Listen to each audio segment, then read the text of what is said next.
அந்த அம்பேத்கர் வழி, ஐயாவுடைய வழியில, அண்ணனோட வழியில நாங்க போராடிட்டு இருக்கோம். எங்களுக்கு வந்து சரியான சட்ட வழிமுறைகள் எங்ககிட்ட இருக்கு. நாங்க போராடுவோம். உங்களை எந்த காலத்திலையும் வந்து ஃப்ரீயா விட்டுற மாட்டோம். அண்ணனுடைய படுகொலைக்கு பின்னால் இருக்கிற ஐயத்தியர்கள் நீங்க கண்டுபிடிக்காத வரைக்கும் நாங்க உங்களோட சும்மா விட மாட்டோம். உண்மையிலே சொல்றேன். ஸோ அதனால வந்து நீங்க வந்து எங்களை திட்டம் பண்ணாதீங்க. ஃபர்ஸ்ட் உடனே வந்து திட்டம் பண்ணிட்டே இருக்குது. நீங்க இப்படி பண்ணக்கூடாது, அப்படி பண்ணக்கூடாது. அண்ணன் டெத் வந்து படுத்துட்டு இருக்காரு, அண்ணன் வந்து மாச்சல் இருக்காரு. எவ்வளவு மோசமா அணுகுனீங்க எங்களை.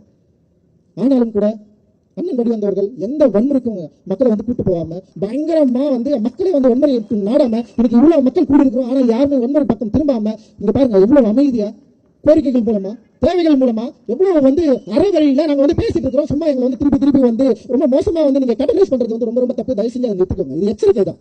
சோ காவல்துறையை நாங்க நம்புறோம். காவல்துறையுடைய விசாரணை எப்படி போயிட்டு இருக்குன்னு நாங்க வெயிட் பண்றோம். காவல்துறை விசாரணை மேல எங்களுக்கு நம்பிக்கை இல்லாத பட்சத்தில் எங்களுடைய டிமாண்டுகள் மாறும். அந்த டிமாண்ட் டெஃபினட்டா நாங்க என்ன முன்வைக்கிறோமோ அதை நீங்கள் செய்து தர வேண்டிய கட்டாயத்தை நாங்கள் உருவாக்குவோம்.